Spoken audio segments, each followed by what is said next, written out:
Good morning students. Last lecture में बेटा हम जीन सिंबल के बारे में डिस्कस कर रहे थे। एक बार मैं रिपीट कर देती हूँ जो हमने पढ़ा था। हमने वहाँ पर कहा था कि किसी भी जीन के लिए हम जो अल्फ़ाबेट यूज़ करते हैं उस अल्फ़ाबेट को हम क्या कहते हैं, उसका जीन सिंबल कहते हैं। ठीक है, हमने दो तरह के अल्फ़ाबेट में दोनों केस हमने यूज़ किए थे, अपर केस और लोअर केस। वहाँ पर मैंने आपको बताया था कि अपर केस हम यूज़ करते हैं डोमिनेंट ट्रेट के लिए और लोअर केस हम यूज़ करते हैं रिसेसिव ट्रेट के लिए। हमें कैसे पता चला कि कौन सा ट्रेट डोमिनेंट है कौन सा नहीं है? तो हमने क्या किया था, वहाँ पे मोनो हाइब्रिड क्रॉस करा दी थी। तो उनमें से जो ट्रेट अपने आप को F1 में एक्सप्रेस कर लेता है वो ट्रेट क्या कहलाता है, डोमिनेंट। तो हम ये भी कह सकते हैं कि अपर केस हम किसके लिए यूज़ कर रहे हैं, उस ट्रेट के लिए जो F1 जनरेशन में अपने आप को एक्सप्रेस करता है, और लोअर केस हम किसके लिए यूज़ करते हैं, उस ट्रेट के लिए जो अपने आप को F1 जनरेशन में एक्सप्रेस नहीं कर पाता है। ठीक है, तो एक चीज़ ध्यान रखना, एक ही ट्रेट के जो दो कंट्रास्टिंग ऑप्शन होते हैं, एक डोमिनेंट होता है और एक रिसेसिव होता है, उसके लिए आपको एक ही अल्फ़ाबेट यूज़ करना होता है। लेकिन डोमिनेंट के लिए आपको capital alphabet that means upper case use करना होता है, और रिसेसिव के लिए स्मॉल अल्फ़ाबेट यूज़ करना होता है दैट मीन्स लोअर केस। जैसे अगर मैं बात करूँ प्लांट हाइट की, तो प्लांट हाइट में दो कंट्रास्टिंग ऑप्शन है। एक तो है टॉल। अब आपको पता है टॉल तो क्या है, डोमिनेंट ट्रेट है, तो इसके लिए तो हमने सिंबल यूज़ किया कैपिटल टी। और इसी का कंट्रास्टिंग ऑप्शन है ड्वार्फ। तो ड्वार्फ के लिए हमने क्या यूज़ कर लिया बेटा, स्मॉल टी। ठीक है, तो एक ही ट्रेट के दो कंट्रास्टिंग ऑप्शंस के लिए हम क्या यूज़ कर रहे हैं बेटा, सेम अल्फ़ाबेट यूज़ कर रहे हैं। डोमिनेंट के लिए कैपिटल अल्फ़ाबेट और रिसेसिव के लिए स्मॉल अल्फ़ाबेट। ठीक है, तो ये चीज़ ध्यान रखना। अब हम आते हैं पुन्नेट स्क्वायर के ऊपर। तो पुन्नेट स्क्वायर क्या होता है बेटा, पुन्नेट स्क्वायर को डेवलप किया था रेजिनाल्ड सी पुन्नेट ने, वहीं से इसका नाम पड़ा पुन्नेट स्क्वायर। ठीक है, स्क्वायर का मतलब, इसको स्क्वायर क्यों कह रहे हैं बेटा, क्योंकि यहाँ पर हम एक बड़ा स्क्वायर बनाते हैं। क्या बनाते हैं, बड़ा स्क्वायर बना लेते हैं, और उस बड़े स्क्वायर में बहुत सारे छोटे छोटे स्क्वायर्स होते हैं। बड़े स्क्वायर में क्या होता है, छोटे छोटे स्क्वायर होते हैं। अब उस छोटे स्क्वायर कितने होंगे वो डिपेंड करता है कि आप क्रॉस कैसी कर रहे हो। ठीक है, लेकिन इस स्क्वायर के अंदर जिसमें बहुत सारे छोटे छोटे स्क्वायर होते हैं, इसमें टॉप मोस्ट जो रो होती है, वो टॉप मोस्ट रो होती है मेल गैमीट को रिप्रेजेंट करने के लिए। ये होगी आपकी टॉप मोस्ट रो। और जो सबसे लेफ्ट कॉलम है, ये कॉलम होता है फीमेल गैमेट को रिप्रेजेंट करने के लिए। किसको रिप्रेजेंट करने के लिए, फीमेल गैमेट को। और बाकी जितने भी स्क्वायर बनते हैं, इन स्क्वायर में हम रिप्रेजेंट करते हैं जाइगोट को, या हम बोले प्रोजेनी को। लेकिन जाइगोट या प्रोजेनी की हम सिर्फ पॉसिबल कॉम्बिनेशंस को डिनोट करते हैं, नंबर को डिनोट नहीं करते हैं बेटा, ये चीज़ ध्यान रखना। यहाँ पर पुन्नेट स्क्वायर में जो भी हम जाइगोट या प्रोजेनी के जीनोटाइप यहाँ पर हम दिखाएंगे, वो सिर्फ पॉसिबल कॉम्बिनेशंस होंगे, नंबर को रिप्रेजेंट नहीं करता है। ये चीज़ आप ध्यान रखना। तो इसका मतलब रेजिनाल्ड पुन्नेट ने जो पुन्नेट स्क्वायर दिया वो क्या है, एक ग्राफिकल रिप्रेजेंटेशन है। किस लिए, to calculate the probability of all possible genotype of offspring. इससे हम क्या निकाल लेते हैं बेटा, प्रोबेबिलिटी निकाल देते हैं कि किस जीनोटाइप के किसी भी पर्टिकुलर जीनोटाइप के ऑफस्प्रिंग की क्या प्रोबेबिलिटी रहेगी। जैसे मान लो कोई प्रोजेनी आ रही है, 4 प्रोजेनी में से एक प्रोजेनी आपके पर्टिकुलर जीनोटाइप की आ रही है, तो उसकी प्रोबेबिलिटी क्या हो जाएगी, 1/4। तो वो प्रोबेबिलिटी या यूँ कह दो पॉसिबल कॉम्बिनेशंस ऑफ जीनोटाइप हमें कौन बताता है, पुन्नेट स्क्वायर बताता है। हम इसमें शो करते हैं। तो पुन्नेट स्क्वायर में हमेशा ध्यान रखना, सिर्फ पॉसिबल कॉम्बिनेशंस ऑफ प्रोजेनी को रिप्रेजेंट किया जाता है, वो भी बॉक्सेस के अंदर। और उसमें से भी हमने बता दिया टॉप मोस्ट रो आप सेफ रखोगे किसके लिए, मेल गैमेट को रिप्रेजेंट करने के लिए, और जो लेफ्ट कॉलम होता है वो यूज़ होता है फीमेल गैमेट को रिप्रेजेंट करने के लिए। लेफ्ट कॉलम किसके लिए यूज़ करेंगे, फीमेल गैमेट के लिए, और टॉप मोस्ट कॉलम किसके लिए यूज़ करेंगे, टॉप मोस्ट रो किसके लिए यूज़ करेंगे, मेल गैमेट को रिप्रेजेंट करने के लिए। ठीक है, और जितनी भी पॉसिबल टाइप ऑफ जीनोटाइप है उनको बाकी स्क्वायर में रिप्रेजेंट करेंगे, तो इसलिए इसको हम कहते हैं चेकर बोर्ड। क्या कहते हैं बेटा, चेकर बोर्ड। अब हम आते हैं पर्टिकुलर मेंडल की रिसर्च हाइब्रिडाइजेशन एक्सपेरिमेंट के ऊपर। अगर हम आए मेन जेनेटिक्स के ऊपर, अगर हम आ जाएं मेंडेलियन जेनेटिक्स के ऊपर, तो मेंडल ने जितने भी एक्सपेरिमेंट किए हैं ना बेटा, उन एक्सपेरिमेंट को 3 स्टेजेस में डिवाइड किया है। कैसे, सबसे पहला स्टेप तो उसका क्या होता है, ट्रू ब्रीडिंग पेरेंट्स को सेलेक्ट करना। किसको सेलेक्ट करें, ट्रू ब्रीडिंग पेरेंट्स को। ये मैंने पहले भी बताया था कि मेंडल के क्रॉस की शुरुआती कहाँ से होनी चाहिए। अगर आपको वही रिजल्ट चाहिए जो मेंडल के आए थे, तो हमें क्या करना पड़ेगा, प्योर लाइन से शुरुआत करनी पड़ेगी, ट्रू ब्रीडिंग लाइन से शुरुआत करनी पड़ेगी। दैट मीन्स हमारे पेरेंट कहाँ कैसे होने चाहिए, ट्रू ब्रीडिंग पेरेंट होने चाहिए। तो जो हमारे ट्रू ब्रीडिंग पेरेंट हम सेलेक्ट कर रहे हैं वो आपकी पेरेंटल जनरेशन को रिप्रेजेंट करेंगे। तो हमें पेरेंटल जनरेशन को क्या करना है, सेलेक्ट करना है। उसके बाद हमें क्या कराना है, उन पेरेंट्स के बीच में हाइब्रिडाइजेशन कराना है। ठीक है, और जैसे ही हम पेरेंट के बीच में हाइब्रिडाइजेशन कराएंगे, जो ओरिजिनल पेरेंट है, हमें क्या मिल जाएगी बेटा, F1 जनरेशन मिल जाएगी। उसके बाद हमें क्या करना है, F1 की प्रोजेनी की सेल्फ पॉलिनेशन करा देनी है, सेल्फ ब्रीडिंग हम कराएंगे। और जब हम उनकी सेल्फ ब्रीडिंग कराएंगे, हाइब्रिड प्लांट की हम सेल्फ ब्रीडिंग कराएंगे, तो उसके बाद आपको क्या मिलेगी, F2 जनरेशन। उनकी अगर हम सेल्फिंग करा दें तो ऐसे करते करते आपको सब्सिक्वेंट जनरेशन्स मिलती रहेंगी। बेसिकली हम 2 जनरेशन्स तक ही स्टडी करते हैं।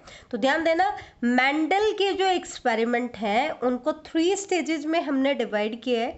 सबसे पहला स्टेप है selection of true breeding parents, second step है hybridisation and obtaining F1 generation, third step है बेटा self pollination of hybrid plants and producing subsequent generation F2 F3, जितनी भी हमें चाहिए उतनी जनरेशन्स हम प्रोड्यूस कर सकते हैं। तो ये तो था हमारा इंट्रोडक्टरी पार्ट। अब मेन चीज़ शुरू करने से पहले हम कुछ जर्नल फॉर्मूलाज के बारे में देख लेते हैं, जो हमें बताएंगे कि आगे जो चीज़ें क्रॉसेज हम करेंगे, इन्हीं फॉर्मूलाज को हम आगे यूज़ करके कुछ चीज़ों को इन्फॉर्मेशंस को गैदर करेंगे। तो वो क्या है वो देख लो एक बार। सबसे पहला फॉर्मूला आता है बेटा नंबर ऑफ गैमेट्स, कि कोई भी पेरेंट कितने नंबर में गैमेट्स बनाएगा। ठीक है, तो नंबर ऑफ गैमेट्स का फॉर्मूला क्या होता है, 2 की पावर n। यहाँ पे n क्या होता है बेटा, नंबर ऑफ एलील पेयर या नंबर ऑफ जीन या एलील पेयर की हम बात कर रहे हैं कि उसमें कितने हैं। जैसे कि अगर मैं बता दूं, अगर हम बात कर रहे हैं मोनो हाइब्रिड क्रॉस की, तो मोनो हाइब्रिड क्रॉस में एक टाइम में हम एक ही ट्रेट का इनहेरिटेंस पैटर्न स्टडी करेंगे बेटा। तो एक ही ट्रेट का इनहेरिटेंस पैटर्न स्टडी करेंगे तो पी प्लांट जो है वो डिप्लॉयड प्लांट है। दैट मीन्स हम एक पेयर ऑफ एलील को लेंगे। इसका मतलब आपके पास n क्या हो गया, 1 हो गया। तो यहाँ इससे हम क्या रिजल्ट निकालते हैं कि मोनो हाइब्रिड क्रॉस में कोई भी पेरेंट जो होता है वो 2 गैमीट बनाते हैं। जैसे हमने एग्जांपल लिया था कैपिटल टी, अगर ये आपका पेरेंट है तो 2 गैमीट बनाएगा, कैपिटल टी और कैपिटल टी। ठीक है, तो ये सिंपली नंबर ऑफ गैमीट्स के बारे में बताता है। लेकिन आगे हम एक फॉर्मूला पढ़ेंगे, number of different types of gametes. इसका भी फॉर्मूला होता है 2 की पावर n, लेकिन यहाँ पर हम कैपिटल n से रिप्रेजेंट कर रहे हैं, थोड़ा सा डिफरेंस दिखाने के लिए। यहाँ पर n किसको रिप्रेजेंट कर रहा है बेटा, नंबर ऑफ हेट्रोजाइगस पेयर। ये चीज़ समझने की कोशिश करना कि इस पे आपके क्वेश्चन आ सकते हैं ऑब्जेक्टिव में, ध्यान देना। हेट्रोजाइगस पेयर कितने हैं? जैसे कि अगर मैं बात करूं कैपिटल टी पेरेंट, तो आपको पता है ये पेरेंट तो कैसे है, होमोजाइगस। तो हेट्रोजाइगस पेयर कितना हो गया, 0। तो 2 की पावर 0 मतलब कितना हो गया, 1। एक ही टाइप के गैमेट बनाएगा, देख लो 2 गैमेट बना रहा है, लेकिन टाइप के बारे में पूछ रहा है कितने टाइप के गैमेट बना रहा है। तो कितने टाइप के बना रहे हैं, दोनों गैमेट सेम है तो एक ही टाइप के गैमेट बना रहा है। अगर हमारा पेरेंट होता है कैपिटल टी स्मॉल टी, तो इसमें हेट्रोजाइगस पेयर कितना हो गया, 1 हो गया आपके पास। तो 2 की पावर 1 2 टाइप के गैमेट बनाएगा, देख लो, एक कैपिटल टी एलील वाला और एक स्मॉल टी एलील वाला। समझ में आई बात? लेकिन अगर हम बात करें नंबर ऑफ गैमेट्स, तो उनके केस में भी यहाँ पे भी 2 बनेंगे, यहाँ पे भी 2 बनेंगे। लेकिन number of different types of gamete की बात करें तो यहाँ कितने बनेंगे बेटा, 1 टाइप का, और यहाँ कितना बनेगा, 2 टाइप का। आगे हम डाई हाइब्रिड में भी आगे गैमेट बना के दिखाएंगे, तो वो भी आपको समझ में आ जाएगा। पहले सिर्फ आप फॉर्मूला याद करो। नंबर ऑफ गैमेट्स का फॉर्मूला होता है 2 की पावर n, लेकिन यहाँ पे n क्या होता है, पेयर ऑफ एलील। जबकि number of different types of gametes का फॉर्मूला होता है 2 की पावर n, लेकिन यहाँ पे n क्या होता है, नंबर ऑफ हेट्रोजाइगस पेयर। ये आपका एंड एक्सरसाइज में भी क्वेश्चन दिया हुआ है, वहाँ पे भी आप देख सकते हो। नेक्स्ट फॉर्मूला आता है number of different F2 phenotype. F2 generation जब हम निकालेंगे मेंडेलियन रूल्स को फॉलो करके, तो F2 जनरेशन में कितने टाइप के फिनोटाइप आएंगे, ठीक है। तो उसका फॉर्मूला होता है 2 की पावर n। यहाँ पे n क्या है, वही पेयर ऑफ एलील। अगर हम मोनो हाइब्रिड क्रॉस करें तो 2 की पावर 1 क्या है, 2 के इक्विवेलेंट हो जाएगा। दैट मीन्स आपका पेरेंट 2 टाइप की प्रोजेनी बना, 2 टाइप के फिनोटाइप बनाएगा। जैसे हमने किया था कैपिटल टी, इसकी क्रॉस हमने करा दी स्मॉल टी के साथ, तो आपकी F1 जनरेशन आ जाती है capital T small T. Selfing करेंगे तो 2 टाइप की प्रोजेनी आएंगी, टोल और ड्वार्फ। आप 10th क्लास में पढ़ के आए हो, टोल कितनी आएंगी 3 नंबर में, और ड्वार्फ कितना आएगा 1 नंबर में। लेकिन कितने टाइप की आ रही हैं, 2 टाइप की आ रही हैं, 3 टॉल आ रही हैं और एक कैसी आ रही है, ड्वार्फ। तो number of different F2 phenotype का फॉर्मूला क्या है, 2 की पावर n। लेकिन अगर हम डाई हाइब्रिड क्रॉस करेंगे तो वहाँ पर 4 टाइप के फिनोटाइप आएंगे।